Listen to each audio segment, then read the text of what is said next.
경기도에서 친정 부모님과 함께 살고 있어요. 저는 이제 38, 3년 만에 다시 돌아온 싱글이 된 이혼녀입니다. 지금은 친정 아빠의 일을 도와드리면서 3년 사이 망가진 가족들과 제 삶을 다시 건축하는 것에 힘쓰는 중이랍니다. 평소에 즐겨 듣는 채널 구독자인 와중에 저 역시 들려드리고 싶은 사연이 있어 이렇게 어설프게나마 적게 되었으니까요. 재밌게 들어주세요. 지금은 이혼했지만 3년 전 저는 평범한 남자를 만나 연애를 하고 결혼에 꼴인하게 되었습니다. 저희 집은 아빠가 젊어서부터 막노동을 시작으로 자수성가하신 스타일이세요. 몇 년 전까지만 해도 꽤 규모가 큰 건설업 간판을 달고 승승장구했었답니다. 저는 아빠가 힘들게 고생하셔서 일구어내신 것들을 눈으로 보며 컸기 때문에 한 끼 식사를 먹더라도 항상 당신의 노고에 감사드리며 살아왔죠. 자식으로서 아빠를 향한 효심이 가득한 건 당연했고 부모님도 두 분의 사이가 좋으셨어요. 힘든 시절도 물론 있었지만 부유했을 때보다 그 시절에 살 부대끼며 살았던 시절이 더 좋다고 회상하실 정도니까요. 저는 30이 넘도록 부모님 품 안에서 부둥부둥하며 컸던 것 같아요. 어려서 연애도 좀 해보고 그래야 했는데 이상하게도 연애에는 별 소질이 없고 낯가리는 성격에 남자를 만나도 오래가지 못하더라고요. 제가 매력이 없는 스타일이라고 해도 저는 할 말이 없어요. 제가 봐도 전 너무 평범하고 뭐랄까 확 끌리는 스타일의 여자는 아니었으니까요. 그러다 3년 전 30 중반이 되었을 쯤 그 당시 취미도 많았는데 그중에 백패킹이라고 동호회를 다녔어요. 작은 텐트를 꾸리고 장비를 챙겨서 고지 높은 산에 올라가 하룻밤 자고 오는 그런 레포츠입니다. 그 다음날 아침에 보는 일출이 제 심심한 인생의 은근 힐링이었거든요. 연령대가 다양하다 보니 그 안에서 은근 눈이 맞는 사람들도 많았어요. 저는 그 동호회에서 신랑을 만났습니다. 그 동호회를 같이 다니시는 분이 마침 저희 아빠가 하시는 건설회사의 대리님이었어요. 그분은 유부남이셨고 와이프 되시는 분과 함께 저랑 이렇게 셋이 산을 자주 탔답니다. 어느 날 아빠 밑에서 일하시는 대리님께서 고등학교 동창이라며 한 분을 데리고 오셨어요. 이제 입문하는 사람이니 잘 가르쳐달라는 말과 함께 말이죠. 그 당시 신랑도 눈에 띄는 스타일은 아니었고 저 역시 그랬으니 서로에 대해 관심이 없었던 것 같아요. 저는 산 정상에 올라서야 그분과 대면했고 서로 어색하지만 인사를 주고받았습니다. 인사에 내가 다니는 우리 회사 사장님 따님이셔. 그 한마디에 남자의 표정이 묘하게 바뀌더라고요. 내내 심심해 보이던 얼굴이 놀란 표정으로 변하는데 전 그런 표정 익숙했어요. 사장님 딸이 대단한 건 아니지만 친구놈 직장의 사장 딸이라니 격이 느껴졌던 건가 봅니다. 각자 싸온 음식들을 먹는 와중에도 제게 은근히 질문을 많이 던지는데 남자를 데리고 온 부부가 미안해할 정도였으니까요. 어디 사세요? 네, 저는 분당 살아요. 우와, 천당 위에 분당이라던데. 재밌으신 분이네요. 직업은 뭐예요? 학원에서 아이들 가르치고 있어요. 남자친구 있어요? 결혼 안 해요? 생각보다 남자의 관심이 나쁘지 않은 겁니다. 저도 짧은 경력이지만 언제 했는지 기억도 안 나는 연애에 갑자기 나타난 상대는 생각보다 사람을 들뜨게 만들었거든요. 알고 보니 남자는 저보다 2살 위였고 직업은 공무원이었습니다. 홀어머니와 둘이 살고 있다고 첫 만남부터 말하는 모양새가 솔직히 나쁘지 않게 다가오더군요. 그리고 아버지가 돌아가신 지 오래돼서 어렵게 자란 이야기를 스스럼 없이 꺼내는데 이상하게 동정심이 드는 겁니다. 저는 유복한 가정 환경에서 자랐기에 그런 가정에서 자란 케이스를 보면 이상하게 눈이 가더라고요. 물론 남이 불행한 걸 보며 스스로가 얼마나 행복한지 비교하는 건 나쁜 거지만 그래도 주어진 삶에 신께 감사하며 사는 건 있었어요. 다른 환경에서 자란 남자를 향한 관심 때문이었는지 동정심에 조금 휘둘렸나 봐요. 저는 그렇게 만난 남자와 연애를 하게 되었고 서로 홍기가 꽉 찬 것 때문인지 남자친구가 먼저 결혼 이야기를 꺼내더군요. 우리 결혼할까? 어차피 잘 맞기도 하고 남편이 공무원 정도면 괜찮지 않아? 우리 이렇게 시간 끌지 말고 결혼하자. 결혼? 더 늦어지면 아이 갖기도 힘들잖아. 우리 어머니도 걱정이 많으셔서 나도 이제 내일 모레면 40인데. 글쎄, 우리 둘이 만난 지 1년도 안 됐는데 결혼 이야기 나온다는 게 좀 빠르다고 느껴져서. 아, 좀 그렇지. 하긴 내가 결혼할 준비가 완벽하게 된 것도 아니긴 해. 저의 거절에 남자친구는 이내 실망한 얼굴과 불쌍한 표정으로 제게 머뭇거리며 말하는 겁니다. 혹시 내가 많이 모자라서 그런가? 하긴 공무원이 벌면 얼마나 벌겠어. 사장님 딸이랑은 결이 다르겠지. 그 순간 저는 아차 하는 생각에 서둘러 손사래를 쳤습니다. 산에서 만난 이후부터 남자친구의 적극적인 연애 공세가 부담스럽긴 했어도 나쁘지 않았으니까 계속 만나보고 싶은 건 있었어요. 그런데 갑자기 결혼까지 밀어붙이는 남자친구가 부담스러웠을 뿐입니다. 아니야. 오해한 것 같아. 그래, 서로 부모님한테 인사드리자. 정말? 혹시 자기 아버님이 나 마음에 안 들어 하시면 어떡하지? 왜? 나는 아버지도 안 계시고 능력도 변변치 않고. 스스로에 대한 자존감이 낮은 게 흠이라면 흠이었다랄까요?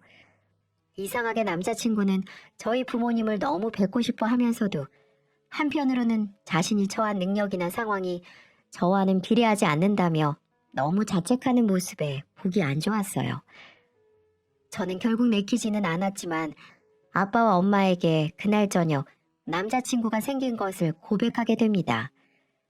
부모님은 좀 놀라셨지만 또 한편으로는 반가워하셨어요. 마냥 모르는 사람은 아니고 아빠가 운영하시는 건설회사 대리님의 지인이라고 하니 은근 반기는 듯 하셨고요. 그리고 남자친구가 엄마 아빠를 보고 싶어 한다는 얘기도 하게 되었죠. 만난 지 얼마나 됐는데 벌써 인사를 와? 그게 아직 7달밖에 안 됐는데 남자친구가 나를 많이 좋아해. 그래서 얼른 인사드리고 싶다고 하네. 허락받고 정식으로 결혼을 전제로 교제하고 싶어 해서요. 아빠는 그 당시 제 기억에는 조금 떨떠름해 보이셨어요.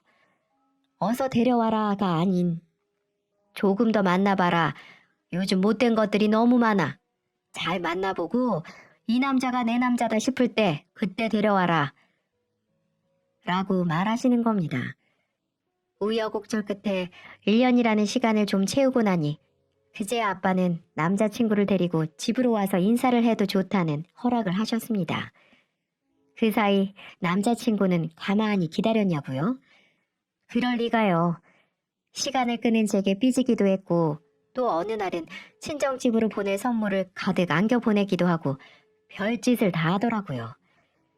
그리고 저희는 드디어 친정으로 인사를 하러 가게 되었습니다. 엄마는 늦게 만난 두 사람이 그래도 결혼을 전제로 연애한다는 말이 좋으셨나 봐요. 부담스럽게도 식탁 휘어지게 음식을 차리셨고 아빠 역시 바쁘신 일정이었던 당시 저녁 시간을 간신히 빼주셨어요. 남자친구는 친정집에 들어서자마자 아버지를 보더니 대뜸 절을 하려는 겁니다. 요즘 시골도 여자 쪽 부모님 보고 대뜸 절하는 사람이 어디 있나요? 그리고 저희 집은 기독교이기에 절을 안 하거든요. 갑작스런 행동에 모두가 당황했지만 우리 모두가 같지 않다는 걸 이해하기에 아빠는 너그럽게 남자친구의 절을 받아주시더라고요. 절 받으십시오. 그래, 반갑네. 자네가 내 딸과 교제하면서 우리를 그렇게 만나고 싶어 했다고? 예, 결혼을 허락받고 싶습니다.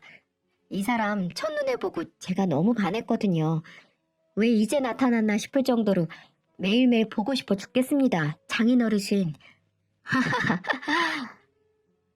남자에게 사랑받는 딸, 보기 안 좋은 아버지가 어디 있겠습니까? 이토록 저를 원한다는데 아빠는 결혼을 전제로 잘 만나보라며 사람 좋은 웃음으로 허락도 해주시더라고요. 그리고 그날 저녁을 먹고 남자친구는 아빠를 모시고 목욕탕을 가는 봉사까지 합니다. 예, 네 남자친구 정말 적극적이다. 우리 딸 짝이 어디서 이렇게 뚝 떨어졌대? 아무래도 둘 다 결혼할 시기가 꽉 찼잖아요. 다급하기도 하고 얼른 가족을 꾸리고 싶은가 봐요. 아이고, 우리 딸 시집 가면 이 엄마가 너무 슬퍼서 어떡하지? 엄마는 그저 좋아 웃으시며 제 엉덩이를 톡톡 치셨어요.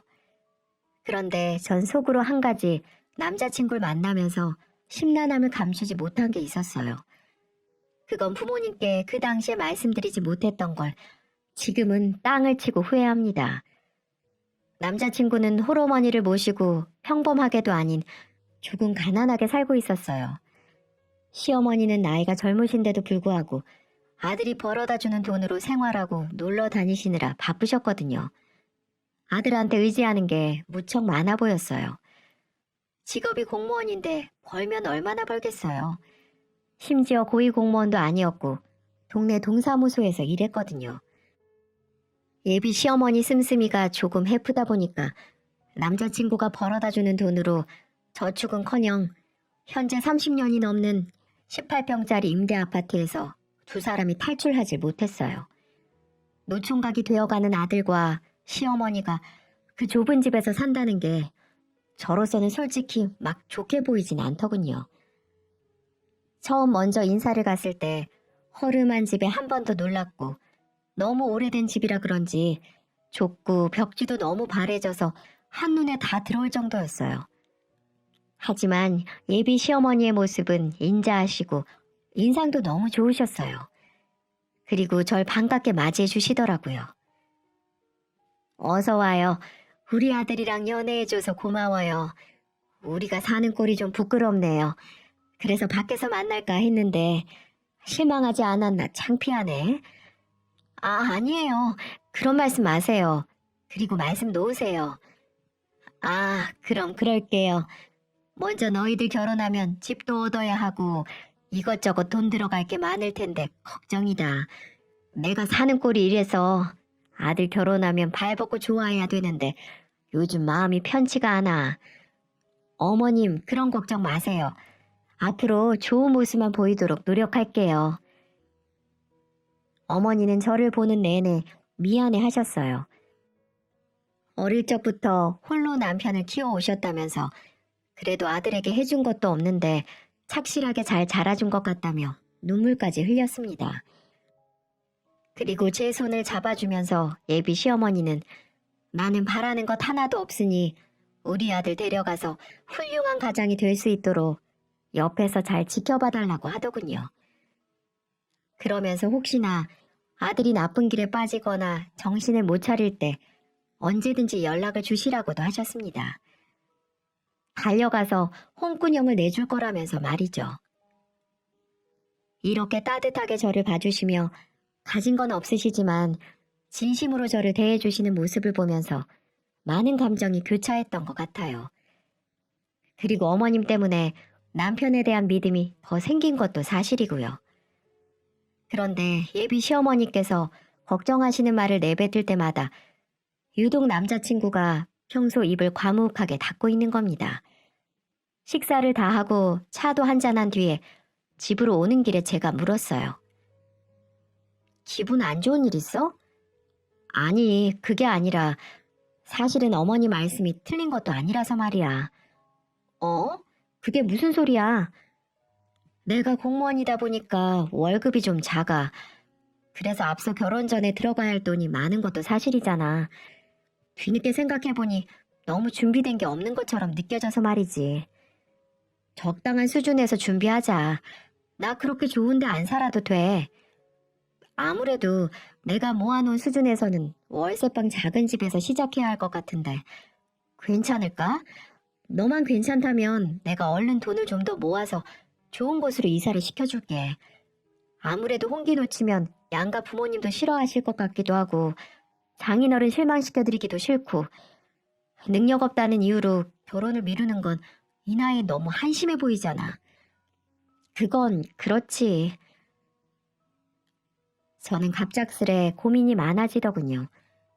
결혼을 앞두고 남자친구가 그렇게까지 준비가 안 되었을 줄은 꿈에도 생각하지 못했으니까요.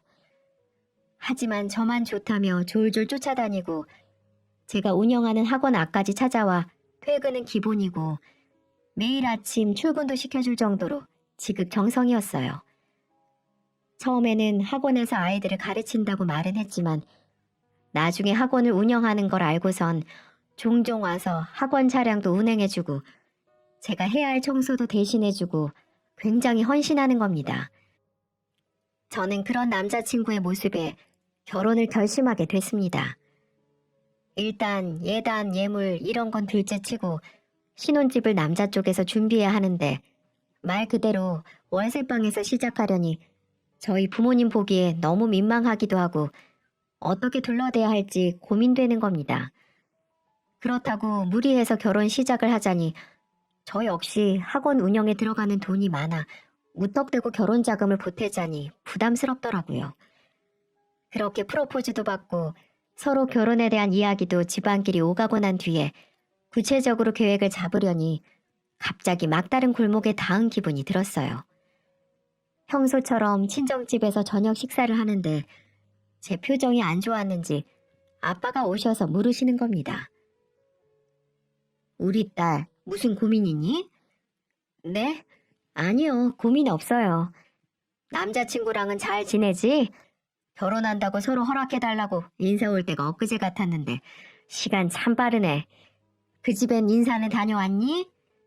네, 예비 시어머니께 인사도 잘 드렸고요. 딱히 반대하시거나 그런 건 없으셨어요. 그런데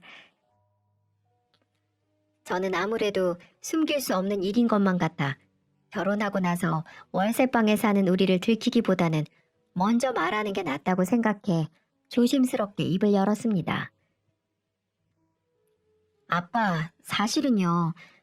남자친구가 아직 결혼할 때 드려야 할 자금 사정이 완벽하지가 않아서 저희 월세방부터 먼저 시작해야 할 것 같아요.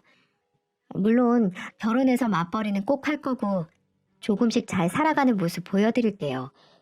공무원이라 그런지 월급이 그렇게 많지 않아서요. 뭐? 그게 말이 되니? 웬 월세방이야? 말도 안 돼. 너희들 신혼이야. 그 이야기를 듣던 엄마가 너무 놀라서 식사를 하시다 말고 소리치셨어요. 하지만 제 이야기를 들으신 아빠는 조금 다른 생각이 있으셨는지 갑자기 생각을 정리하시고는 하하하 하고 웃으시더라고요. 우리 딸, 그게 문제였어? 그래서 요 며칠 볼이 그렇게 쏙 들어갔던 거니? 그런 거라면 걱정 마라. 너희들 사정이 그렇다는데 이 아빠가 그거 하나 못 도와주겠어? 그래, 네 말대로 공무원이 벌면 얼마나 벌겠어? 아무래도 홀어머니 모시고 사는 녀석이 그동안 사정이 있었겠지. 이 아빠가 도와주마. 네? 아니에요, 아빠. 전 그래도 저희 선에서 되는 대로 출발하는 게 맞는 것 같아요. 너 나한테 하나밖에 없는 딸이야. 이 아빠 말 들어라. 아빠가 다 알아서 해줄게. 녀석, 나는 또 무슨 고민인가 했네. 하하하. 이렇게 아빠는 또다시 호탕하게 웃으시며 별일 아니라는 듯 제 고민을 넘기셨어요. 그리고 얼마 뒤 아빠는 제가 일하는 학원으로 찾아오셔서 종이 한 장을 쓱 내미시더군요. 이 종이 한 장이 훗날 제게 엄청 큰 보험이자 벼랑 끝에서 매달리게 된 제게 동아줄이 되고야 맙니다. 말 그대로 제 분신 같은 종이었어요. 여기에 서명하면 된다. 아빠는 제게 작은 서류 한 장을 내미셨고 저는 흔쾌히 사인을 했죠. 그 안의 내용은 아마 나중에 깜짝 놀라지 않으실까 싶네요. 어쨌든 제가 사인을 다 하고 난 뒤 아빠는 이어서 말씀하셨어요. 한두 푼이 아니라 걱정이 많았지, 딸. 이 아빠가 나중에 증여세까지도 문제없도록 다 처리하려고 한다. 법을 위반하는 짓은 하면 안 되지. 있는 사람들이 더 그러면 못 쓴단다. 그런데 나도 이렇게 도와주는 대신 조건이 하나 있어. 너도 잘 사는 거 꼭 보여줘라. 손주 손녀 여럿 낳고 그때는 아빠가 더 많은 걸 지원해 줄 테니 넌 돈 걱정은 하지 말고 결혼해서 행복하게만 살아줘. 아참, 그리고 아직은 결혼 전이니까 집은 네 명의로 하는 게 좋겠다. 네, 아빠 정말 감사해요. 그리고 죄송합니다. 그런 말 하지 말라고 했지, 아빠가. 아파트를 구입하는데 당시 필요했던 돈이 9억. 결국 아빠 때문에 집을 장만하게 됐죠. 그 당시 아빠는 재력이 좀 있으셨고 현금도 은근 모아두신 게 많아서 집을 현금으로 구매하는 것에 별 무리가 없으셨어요. 저희는 그렇게 의도치 않게 친정아버지의 도움으로 신혼집도 좋은 곳으로 들어가게 됐습니다. 아빠도 남편을 무척 마음에 들어 하셨어요. 그때만큼은 정말 싹싹하게 부모님한테 잘했고 제게도 잘했거든요. 그리고 워낙 사교성이 좋아 내성적인 우리 집안에 활력을 주는 그런 존재여서 특히 엄마가 더 좋아하실 정도였죠. 일이 한 방에 해결되자 신랑의 안색이 전보다 더 화사해지더군요. 저희는 그렇게 우여곡절 끝으로 결혼식까지 무사히 치렀습니다. 그런데 결혼식 끝나자마자 시어머니의 이상한 행동이 시작되는 겁니다. 뭐? 당신 친구들한테 들어온 축의금까지 다 가져가셨다고? 내가 그러라고 했어. 어차피 장인어르신 쪽에서 들어온 돈 많잖아. 우리랑 비교도 안 될 텐데 왜 그래? 아니, 그래도 결혼식만큼은 우리가 받은 축의금에서 해결하려고 했지. 에이, 여보한테 들어온 걸로만 해도 예식장 비용이랑 음식값 다 충당되지 않아? 나한테 말은 해줄 수 있었잖아. 동의는 구했어야지. 야, 우리 엄마가 얼마나 힘들게 사는데 안 그래도 나 이제 장가 가면 엄마 생활비 줄 사람이 없어요. 넌 그렇게 짜게 굴고 싶냐? 맞는 말이긴 했어도 결혼식 입장한 순간 제 남편이잖아요. 제 남편의 돈을 제게 상의도 없이 가져가셨다는 시어머니의 행동이 이해되지 않더군요. 저는 정신없는 와중에 기분이 은근 상하긴 했어도 좋은 날 얼굴 구길 수 없어 좋게 넘어갔습니다. 피로연이 시작되고 신랑 친구들과 제 친구들이 3, 4, 5 모여서 술잔을 기울였어요. 원래 요즘 피로연은 안 하는데 저희는 싱글 친구들이 꽤 많아서 하는 것도 좋다고 생각했거든요. 일부러 열었더니 생각보다 많은 사람들이 참석하더라고요. 그런데 주는 술마다 거하게 마셔대는 남편은 결국 취하더니 친구들 앞에서 목에 힘을 주는 겁니다. 야, 이 새끼들아, 우리 장인어르신이 어떤 사람인 줄 아냐? 아이고 그래, 부럽다 부러워. 나 11억짜리 아파트 사는 놈이야. 여기서 나보다 비싼 아파트 사는 새끼 있냐? 저는 그 순간 놀라서 딱딱하게 굳은 얼굴로 남편을 바라볼 수밖에 없었습니다. 여기서 나올 대목이나 주제가 아니잖아요. 누가 봐도 유치하기 짝이 없는 독백이나 다름없다는 생각이 들더군요. 이 결혼식장에 참석한 대부분이 저희 아버지가 어느 건설회사를 운영하는지 모르고 참석했을까요? 그런데 굳이 왜 저런 말을 하는지 도통 이해가 가질 않더군요. 그리고 저희 아빠가 해주신 아파트가 얼마인지 굳이 그게 왜 마치 자기 것인 것 마냥 친구들과 자신을 돈으로 비교하며 남을 아래로 내려가는지 그날은 술에 많이 취한 남편을 그저 말리지도 못하고 바라볼 뿐이었습니다. 저희는 그렇게 결혼을 하고 난 뒤 아이를 갖기 위해 갖은 노력을 했지만 아이가 쉽게 들어서질 않았어요. 친정 아빠에게 약속한 것도 있고 얼른 잘 사는 거 보여드리려면 화목하게 가정을 꾸려야 한다고 생각했어요. 제가 몸이 워낙 약한 것도 있었고 자궁에 물혹이 있었는데 그걸 이유로 임신이 조금 힘들다는 이야기를 병원에서 듣게 되었습니다. 그 사실을 알게 된 신랑은 위로가 아닌 은근 불평과 타박을 주더라고요. 이래서 여자들은 일찍 결혼하고 애도 일찍 낳아야 돼. 나이 들어서 결혼하면 애 갖기도 힘들고. 에휴, 우리 어머니 또 엄청 실망하시겠네. 그래서 병원에서는 아예 가망이 없다는 거야? 말이 너무 심하다. 내 건강상 아이 갖기가 힘들다는 건데 그게 다 내 잘못도 아니잖아. 피곤해. 말대꾸하지 말고 가서 저녁이나 빨리 차려줘. 저 역시 학원 일에 아이를 갖기 위해 들락거리는 산부인과에 많이 지쳐 있었어요. 그런데 결혼 전과는 다르게 슬슬 이기적으로 변해가는 남편에게 실망스럽기도 하더군요. 하지만 사람이 모든 게 완벽할 수 없으니 서로가 이해하며 살아야 한다는 아빠의 말이 떠올라 부부싸움을 할 때면 제가 한 번 더 양보하는 마음으로 지냈어요. 그리고 결혼을 하고 1년 정도 지나자 갑자기 아빠의 사업이 크게 기울기 시작했습니다. 심각하게 기울기 시작하는 친정일까지 신경 써야 해서 나날이 우울한데 어느 날 남편은 한술 더 뜨더군요. 근데 장인어르신 회사는 어떻게 해결되고 있대? 빨리도 물어본다. 많이 힘들어. 아무래도 부도 처리 나던지 아니면 다른 회사에서 매각하던지 둘 중 하나일 것 같아. 아유, 답답하네. 하여튼 이래서 나이 들면 사업하면 안 된다니까. 머리가 늙어요, 늙어. 젊은 사람들한테 일 좀 넘겨주고 그러시지. 하여튼 잘 알지도 못하면서 왜 그렇게 말해? 아빠만큼 일 많이 하는 사람도 없으니까 그런 거지. 넌 왜 내가 말만 하면 그렇게 말대꾸를 못해서 안달이냐? 아이씨, 밥맛 떨어지게. 남편은 그 자리에서 숟가락과 젓가락을 내던지듯이 내려놓고선 방으로 들어가더군요.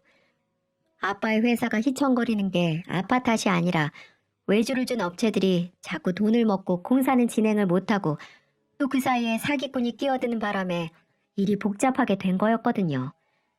알면서도 저렇게 말하는 남편의 심보가 도통 이해가 되질 않는 겁니다. 얼마 가지 않아 아빠의 회사는 지역 뉴스에 크게 나올 정도로 알려졌고 큰 회사에 매각되어 다행히 마무리는 잘 되었습니다. 하지만 사업이라는 게 그렇게 단순하게 처리되는 게 아니지 않습니까? 아빠는 몇 가지 소송에 휘말리셨고 살던 집마저 정리하셔야 했어요. 좋은 집은 아니었지만 어릴 적부터 아빠가 직접 지으신 주택이라 정리할 때도 많이 아쉬워하셨거든요. 저희 부모님 그리고 저는 너무 속상했어요.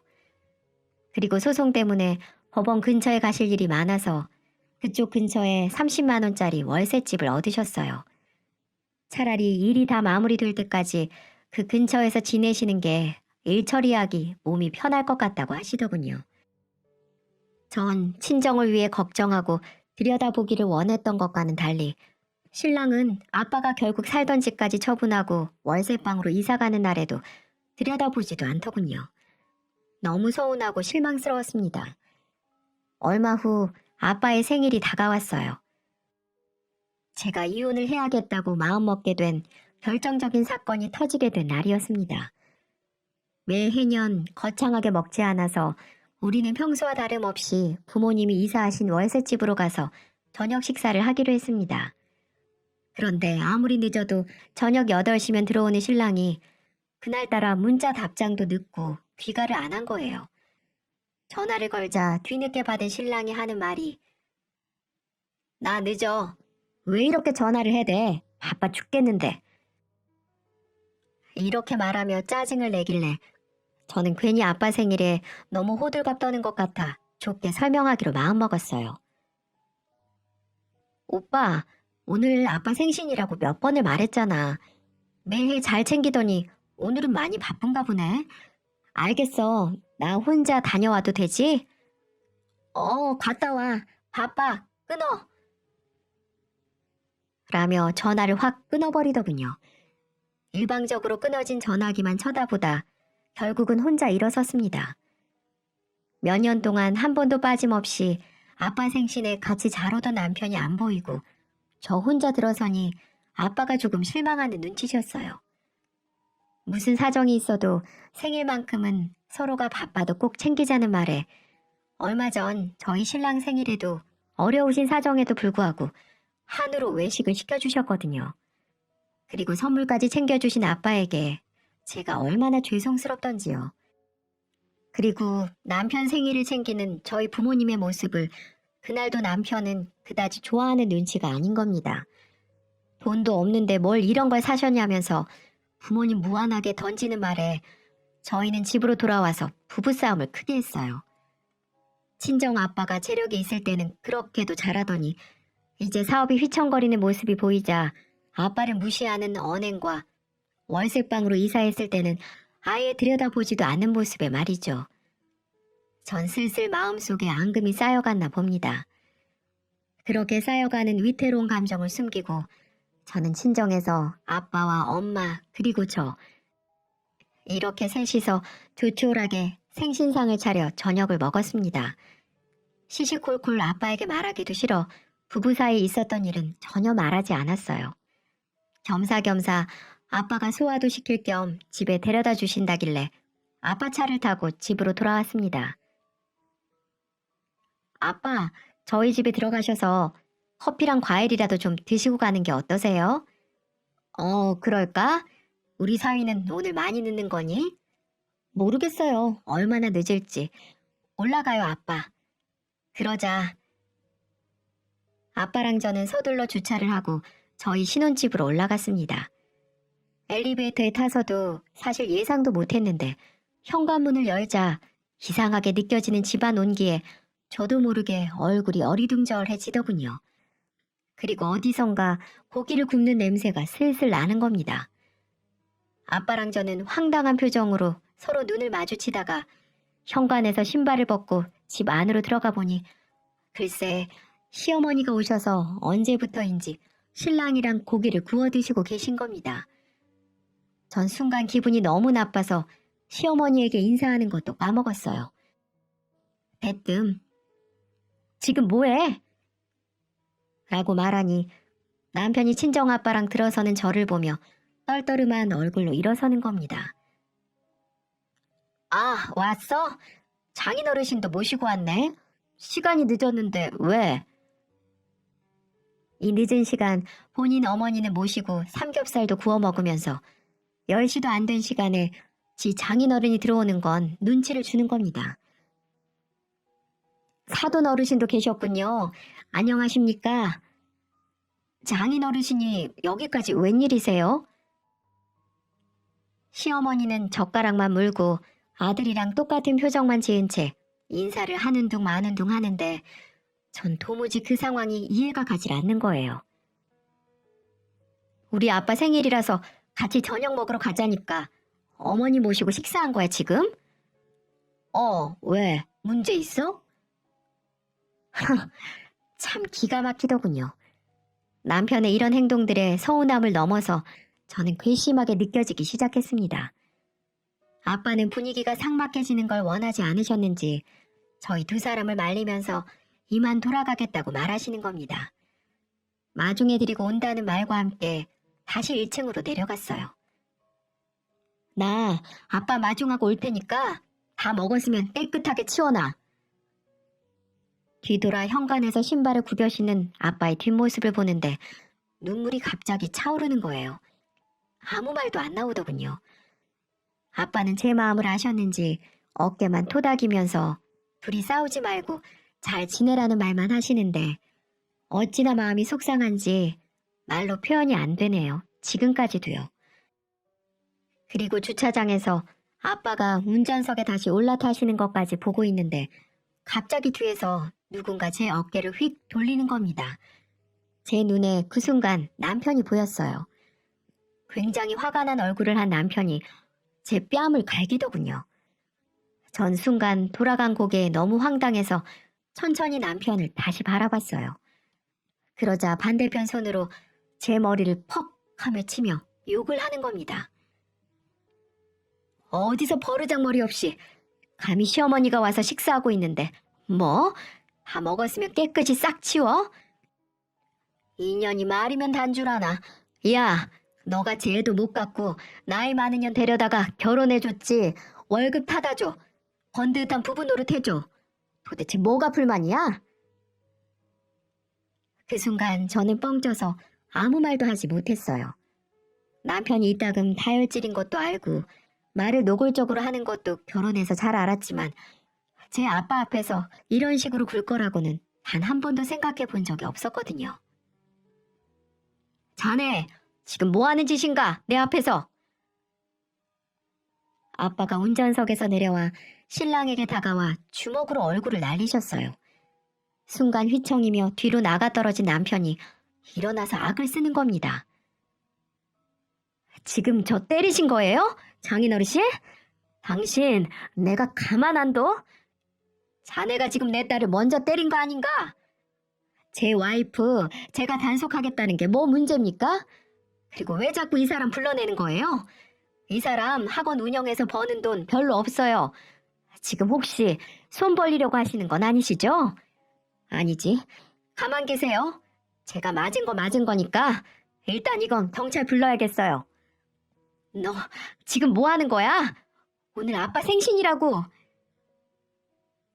저는 악을 쓰고 소리를 질러도 남편은 미친놈처럼 자기 말만 할 뿐 정말 쇼를 하고 있네. 이 소리밖에 안 나오더라고요.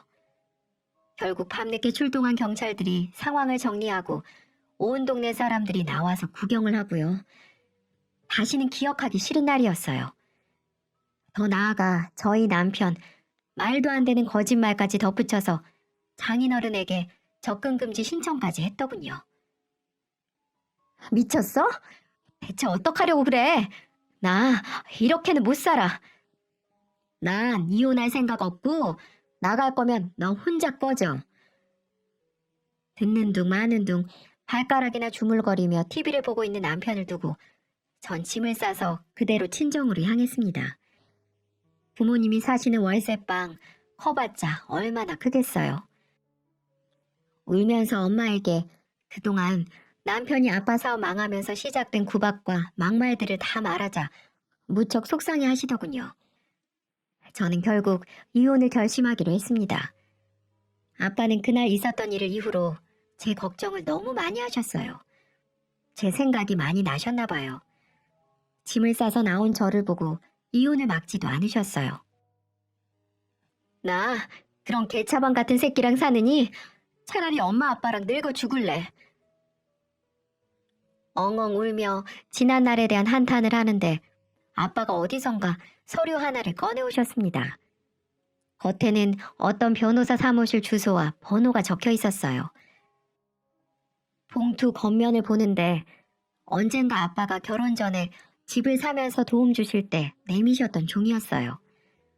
저는 눈물을 손등으로 훔치고 그 내용을 자세히 살펴봤어요. 9억이라는 돈을 그 당시 해주실 때 증여세 문제로 받아두신 서류였던 거죠. 그리고 아빠는 제게 잘 사는 모습을 꼭 보여달라며 인자한 웃음으로 저를 응원해 주신 날이기도 했습니다. 사람 됨됨이 좀 보고 이후에 너희가 잘 사는 걸 내 눈으로 보면 그때 꼭 해결해 주려고 했는데 이걸 이렇게 사용하게 될 줄은 몰랐다. 아빠는 차용증을 들고 엄마와 저를 데리고 저희 집으로 향했어요. 그리고 접근 금지 신청 때문에 올라가지 않으셨고 엄마랑 제가 차용증을 들고 올라갔습니다. 집으로 들어가니 볼만 하더라고요. TV에서 방영하는 막장 불륜 드라마 틀어놓고 낄낄거리며 치킨에 맥주에 굴러다니는 소주병에 장모가 들어왔는데도 흘깃거리면서 쳐다볼 뿐이었습니다. 저희를 소닭 보는 남편의 행동에 화가 치밀어 정말 죽이고 싶은 마음이 굴뚝 같았지만 꾹 참고 손에 있던 차용증을 빼앗아 모로 누워있는 남편 얼굴에 들이밀었어요. 아이씨, TV 안 보여. 짜증나게. 제대로 보는 게 좋을 텐데. 이게 뭔데? 종이를 확 빼앗아간 신랑이 자세를 고쳐앉고 안의 내용을 한동안 빤히 보더니 자리에서 벌떡 일어나 저를 죽일 기세로 보는 겁니다. 그 순간 엄마는 경찰에 신고할 준비를 하신다고 휴대전화를 꺼내셨어요. 너 이게 무슨 개수작이야? 어디서 내가 이런 거에 속을 줄 알아? 차용증이라니 말이 되냐? 네가 결혼하면서 해온 집 아냐? 네가 능력 안 돼서 내가 해결했다고 생각은 안 해? 그리고 기억 안 나? 이 집 내 거야. 잊었나 봐. 결혼하면 재산이 다 반으로 갈라지는 건 줄 아나 본데 빚도 절반이야. 이야, 이 개 같은 년이 너 어디서 갑자기 이런 걸 만들어 왔냐? 내가 속을 줄 알아? 거기 공직 날짜 안 보여? 눈깔 뒀다가 어디에 쓸래? 뭐? 이게 진짜 내가 지금은 너랑 법적으로 부부라. 오늘은 우리 엄마 아빠 집에 가서 잘 거지만 조만간 짐 싸서 나가. 내 집에서 당장 꺼져. 저는 그 순간 남편 손에 들려있던 차용증을 확 빼앗아 접어서 주머니에 넣었습니다.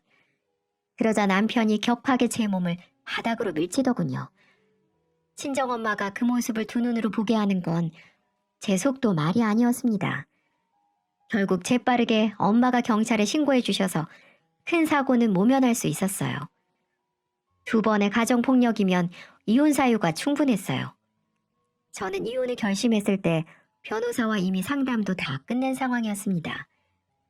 남편에게 귀책 사유가 너무 많았고 위자료도 줄 필요가 없다고 하더군요. 경찰들이 와서 상황을 제지하자 남편도 어쩔 수 없는지 제게 더 이상은 달라붙지 못했습니다. 저는 멍하니 넋이 나가 있는 남편을 두고 친정 부모님과 함께 댁으로 돌아왔어요. 엄마는 몸이 바닥으로 나뒹굴어진 제 몸을 살펴보시느라 여념이 없으셨고 아빠는 분노에 치를 떠셨습니다. 차용증을 읽고 자리에서 일어나 새하얗게 질린 얼굴이 떠오르네요.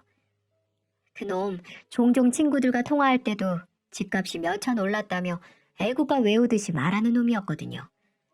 본인 힘으로 이룬 집도 아니면서 맨날 부동산 어플 들어가서 오늘은 여기가 얼마네 저기가 얼마네 따져대는데 개구리 올챙이적 시절 생각 못한다고 IQ가 이 정도면 붕어 수준 아닌가요?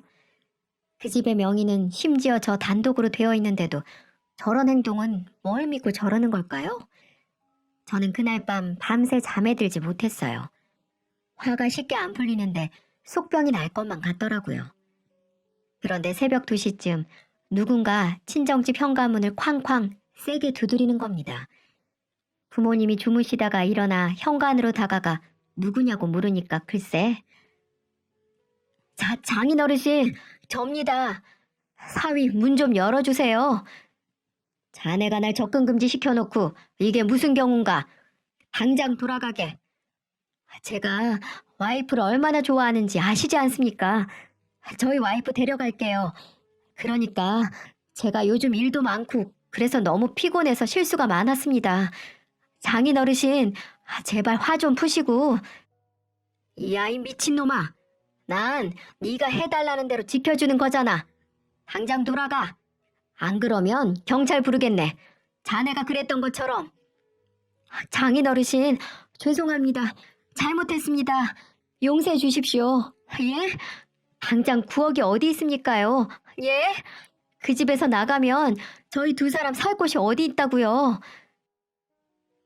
참 기가 막히더군요.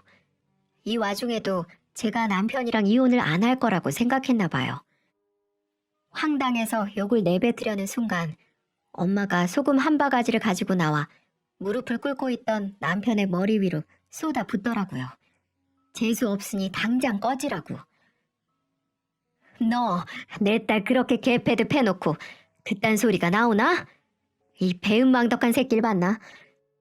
마음 같아선 나도 너처럼 똑같이 굴고 싶지만 인간이 짐승처럼 굴면 되겠나? 당장 꺼져! 남편은 신고받은 경찰이 출동해 결국 집으로 들어오지도 못하고 돌아가야 했습니다. 돌아갈 때까지 다행히 경찰들이 잘 보시더라고요. 이미 저는 남편에게 가정폭력에 노출된 게 2번이나 되어서 그런지 끝까지 혹시 집 주변에 맴돌지 않는지까지 보시더군요.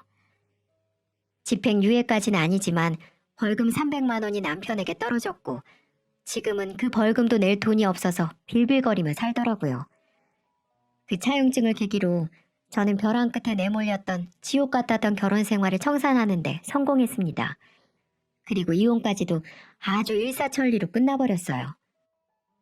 남편은 끝까지 이혼을 하지 않으려고 몇 번이나 조정기간 중 제게 무릎을 꿇었고 또 저희 친정 부모님을 찾아와 사정을 하고 용서를 구했지만 사람 고쳐 쓰는 거 아니잖아요. 저희 셋 모두 그 사람이 하는 사과를 진심으로 받을 마음조차 없었습니다. 그 집을 팔아서 아빠에게 빌렸던 9억을 바로 갚았어요. 월세방에 살지 마시고 좋은 집으로 다시 들어가시기를 권유드렸습니다. 정말 잘한 것 같아요. 부모님이 피땀으로 일궈놓으신 돈을 그런 식으로 받으면 안 되는 거였는데 말이죠. 그놈은 시어머니가 살던 임대 아파트로 다시 돌아갔습니다. 집 대출 낀 거 해결하고 남은 돈 얼마 되지도 않아서 쥐어진 게 없거든요. 시어머니는 그날 이후로 얼굴을 보이지 않더군요. 기생충처럼 저 없을 때마다 신혼집에 들어와 몰래 식료품도 빼가고 친구분들 데리고 와서 술판 버렸던 적도 있거든요. 알면서도 모른 척 했던 게 지금 생각해보니 후회되네요. 선악의 행위에는 반드시 그 대가가 있다는 걸 왜 본인이 직접 행동하고 겪었으면서도 그런 행동을 했을까요? 저희 친정아빠가 저만 생각해서 9억을 해준 게 아니라 본인이 어른들께도 잘하는 모습에 신용이 생겨 신혼집을 구할 때도 턱하니 도와주신 건데 말이죠. 아빠가 운영하시던 건설회사에 대리님과 인연이 있다고 앞서 말씀드렸죠. 그분께 종종 남편의 소식을 듣는데요. 세상에, 공무원 신분을 망각하고 땅 투기를 했다네요. 아마 그것도 집꼬리도 안 되는 월급 갖다 주면서 뒤로 빼돌린 돈 모아서 한 겁니다. 그 투기가 딱 걸려서 지금 모가지 댕강 날아가게 생겼다고 들었는데 얼마나 제 속이 개운하던지. 저는 이제 사람을 대할 때 너무 과도하게 호감을 보이는 사람에게는 조금 경계를 갖게 되는 습관이 생겼어요. 의심하는 버릇은 나쁘지만 그래도 한번 이렇게 크게 이혼을 겪어보니 그렇게 되네요. 지금은 친정 부모님과 저 이렇게 셋이서 전망 좋은 신도시 아파트에 들어와 잘 지내고 있습니다. 아빠는 법적으로 걸렸던 소송을 깔끔하게 잘 마무리하셨고 주변 인맥이 좋아서 그런지 종종 같이 다시 사업을 하자고 들이대는 분들이 많으시네요. 곧 다시 불끈하시며 일어나실 거라고 믿어요. 요즘은 정말이지 좋은 예감만 들어요.